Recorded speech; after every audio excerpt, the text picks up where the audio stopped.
Hey everyone, welcome in Saxon Stories podcast. We're finally kind of getting in our groove here. We're learning how to do this stuff, and it helps when you have such an amazing crew here at the Hastings Performing Arts Center. Kudos to you guys for making everything look awesome. So, including the man to my right here, they make him look awesome. Andrew Moore, you are the choir director here at Hastings Area Schools, and we have a ton of choirs. I mean, we could do the whole show on your last few months and all your activities with the choir, but we're here for a different reason, and that's the spring musical. Yes. And I kind of the format has turned into me kind of gushing to the guests how much I love what they do, because a lot of great things going on around here, and the musical being one of them. I know being in town here in Hastings a few years before even coming to work here, everyone talks about the spring musical. It's an anticipated event. It's a big to do, and this year's no different. I guess start with the high level stuff. When's the musical? How can people get tickets? And then we'll kind of dig into the makings of it. Tickets for Fiddler on the Roof are available now. You can go to hastingsmusical.com/fiddler. If you just go to hastingsmusical.com, there's a button right at the top that'll take you to it. But the tickets are through Ludus, which is where all tickets come from the HPAC, and pretty easy to find the tickets there. If not, you can call the HPAC number or my number and we'll get you all set up. But the show is March 12th through the 14th. All shows are at 7 p.m. with one afternoon matinee on Saturday the 14th. So it's the same length as the others, it's just earlier in the day. And get tickets, because it typically sells out or comes close. Yeah, the matinee sells pretty quickly, Friday night as well. Saturday night is a little bit slower, and Thursday night certainly a little bit slower, but those other two are those go fast. So yeah, and it's going to be an awesome one, just like the others. So let's kind of dig into your background with the musical specifically. How long have you been directing that? How far back do you go? Well, I was a student here at Hastings High School years ago, so I was a part of the program a long time ago, moved away, worked, and then came back in 2019. So my first musical was The Little Mermaid here. It was the unfortunate one that was shut down by COVID, right in the middle of the production. But we came back strong a couple years later with Newsies, and since then we've done Wizard of Oz, Matilda, Joseph and the Amazing Technicolor Dreamcoat, and now Fiddler on the Roof. So the years are a little funky because of COVID, but it's something like that. Those are all the productions I've been a part of. And I'm sure you're proud of each and every one of them, but do you feel like the longer you kind of have been here, the more you get your feet under, it kind of gets better, or does each show just kind of have its own value? Each show has its own flavor, for sure. I think that I improve as a director a little bit year over year, but it's not just me. I mean, our whole production team just continues to grow and develop and become a more well-oiled machine year over year. So yeah, the kids are always awesome. Yeah. So selecting the musical, a lot to choose from, and this year Fiddler on the Roof, you don't get any more classic than that. True. But what is the process? I mean, is it just you kind of thinking of what you guys want to do this year, or do you lean on anyone? Do the students get any input? What's that process like? Yeah, it's a lot of factors, for sure. I think with a small group of us that are involved with the shows year after year, we talk about some possibilities. I mull over those starting about 11 months out, so about a month after the musical closes, I start thinking about possibilities, and I just think about it for a while. In August, usually the decision is made, August or September, depending on the year. But there are so many possibilities and so many different reasons we choose the shows. We want it to be something that the community will recognize and be excited about and enjoy, that they take away something from it, that it's going to be rewarding for the students as well, that it's going to fit our large cast size. There are a lot of shows that are disqualified just because they're simply not big enough. There's so many contributing fact's. The theatrical and technical side of things. Are there a lot of special or practical effects that we have to consider? Are there differences between, I guess the biggest thing to me is, are there big differences between the show this year and the previous show? I don't like to have shows that feel the same year after year. I like for each year to be a little bit of a departure from the previous year. And I think we've done that fairly well. We've had a rhythm of moving from one thing to the next. Fiddler is certainly very different than Joseph. I loved Joseph, and so did the students, but I'm loving Fiddler, and I think the students are too, and I think the community will as well. So, yeah. And do you get, it's not twisting any arms to get people to want to audition. I mean, is it a good chunk of this high school population that wants to be in the show? I mean, I think it's gotten to a point that we have enough momentum that students generally don't have to be talked into it too much, because they see the success of the program. They see how much people, how many people are involved, how passionate those people are. And I think the best recruiters for any program, whatever strata that may be in, the students are always the best recruiters, and they are really fired up about the musical, and so that's a wonderful thing to see, and they bring in all kinds of people that never thought they would be in a musical and are glad that they were. So yeah. That's awesome. I love how you reveal the musical year in and year out. Have you done it that way ever since you took over the musical? I think the first year, I think Newsies was the first time. Okay. I didn't reveal the musical for Little Mermaid because it was chosen before I started working here. Okay. So it was, the students knew about it before I did. And so Newsies was the first one. And it was a much simpler presentation at that time, but it was still really fun.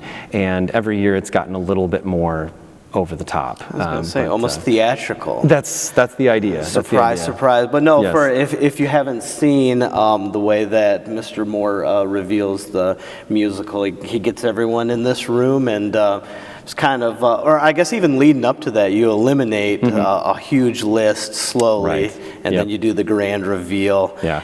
You ever get a reaction that's maybe not what you wanted? Maybe they're a little like, that's maybe not my top choice. Sometimes, yeah. Students sometimes are a bit dumbfounded by choices, but they have learned, I think, from past experience that it's okay to not be thrilled about the choice. It's really just about being a part of the show, and that it doesn't really matter what the show is at the end of the day. When you're performing it, just the excitement of being a part of the cast is really everything.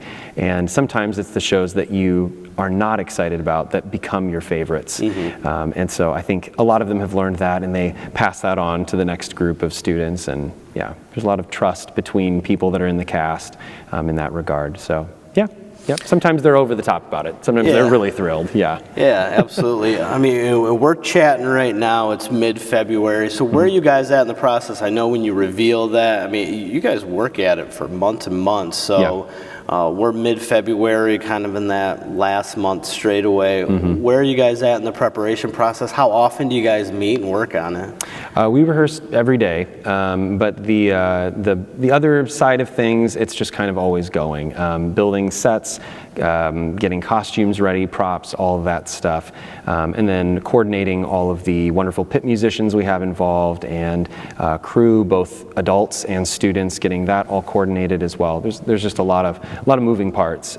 In terms of the cast specifically, we're in week 7 of 10, and 10 is show week, so we're very close to Tech Week, which is week 9. That's where we are doing a dry run of everything on the stage, starting to add in lights and other effects and everything, as well as the pit, and starting to coordinate all of the pieces. And then of course when we hit show week, the idea is that we're starting the show and running the show all the way through. And so that's where we are. Week 7, we're in the home stretch. And how much of a help is it to work in a venue like this, and then with a crew like these guys, especially with the addition of the video board for your production last year was I mean, just even seeing the photos, it's like that is a professional production. It has to add a lot being able to do it here, right? Yeah, it's a wonderful staff that we have here. They know what they're doing better than anybody else, better than I know what they're doing.